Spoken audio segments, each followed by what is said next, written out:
Did a lot of fighting with Indians up in the frontier territories in New York State during the war. The other force, the congressional force, is returning fire, which makes me assume that they've got some reinforcements within musket distance, if not shouting distance. The period of the battle here at Fort Sackville in Vincennes in 1779. So everybody you see out on the field is somewhere during the Revolutionary War period. We've got a variety of groups out there. There's some local Minutemen or militia. We've got Culpeper County Militia out there. I think we have probably a couple of other groups that I didn't identify as they were going by without uniforms. They're wearing the clothing that they were wearing when they left home. We've also got some uniformed dragoons or light cavalry are wearing dark blue coats out there. And that's the Virginia, those are Virginia state forces. In other words, they're not federal troops. Their unit, the Illinois Regiment, was authorized by the state of Virginia. And this is George Rogers Clark's Illinois Regiment, several companies of it that were that fought out here in Fort Sackville and took the fort. Be loaded and fired quickly if you use an undersized ball. These are all muzzle loaders. And the smoothbore musket, you should be able to load and fire 4 times a minute. But it's not terribly accurate past 100, 150 yards. It's most accurate probably about 50 to 75 yards. Wearing blue coats, a few of them are Pennsylvania troops. There's some light dragoons or light cavalry in there. And some Massachusetts troops. Most of those are Continentals. In other words, they're on federal service as this skirmish develops, because you have to be really careful that you don't get part of your army in a position where it can be captured by the enemy and separated off from the rest. And I'm interested to know what the congressional commander, what his overall plan is, since he's got such a big gap between the two different halves of his force out on the field.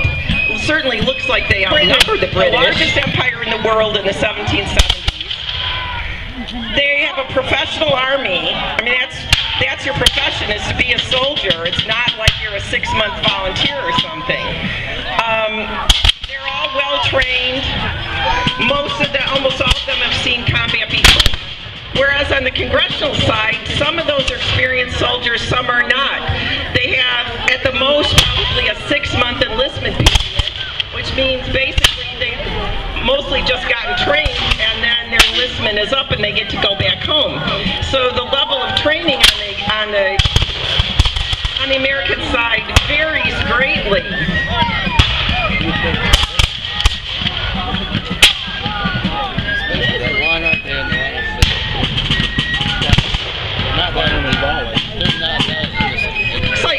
Here's some nice solid volleys from the congressional forces, which leads me to believe that, you know, at least a fairly large number of them are pretty well trained.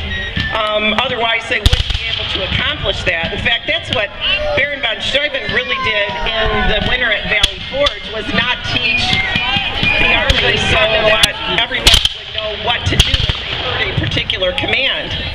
And there's a group of those, the Native Americans and the Loyalists on the British side that are way out in front of the rest of their line, quite far apart from the main body of redcoat regulars.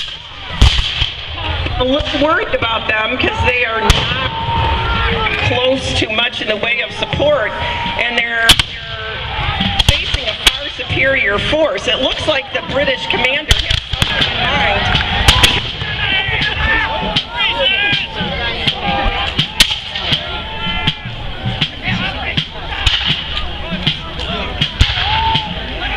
Certainly the congressional forces are moving across the field under command, although they don't have a whole lot to be afraid of, because the British, the main redcoat force on the field is way down at one end, where it's not that much of a threat to them. And obviously they've got something in mind, but I'm not too sure what that is. You hear the drummer out on the field, he's beating the prime and load command. The drummers and fifers were the signal corps, essentially, of the Revolutionary War era armies. And so there is a trying to yell commands with all the black powder smoke, which it's blowing away from us right now, but if you get a good breathful of that, it'll make you cough. It's a very acrid smoke. They're using black powder as the main ingredient of fireworks, and you get hoarse pretty quick out there yelling commands. So the drummers are starting to have some casualties. The drummers and the fifers are the signal senders. You'll also notice that one side doesn't fire all its weapons simultaneously. These are all muzzle loaders, so it takes a little bit of time to get them loaded. So you will see them fire by division down the line, and while one group fires,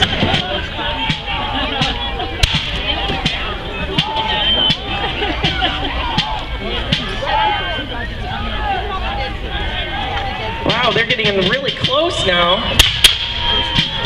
Some of the British light infantry that you see kneeling down there, looks like they may have been asked to serve as the rear guard, while some of the rest of the force rearranges itself on the battlefield. Well, now the Germans have blue coats. Those are German auxiliaries that fought on the British. The superior numbers on the congressional side.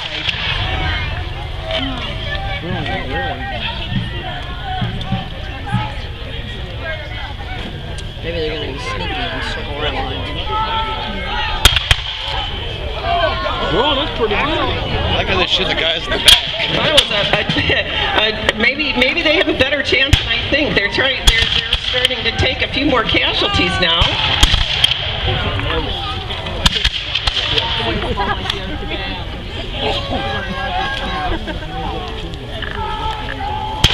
It says, like, how they get the ones in the back.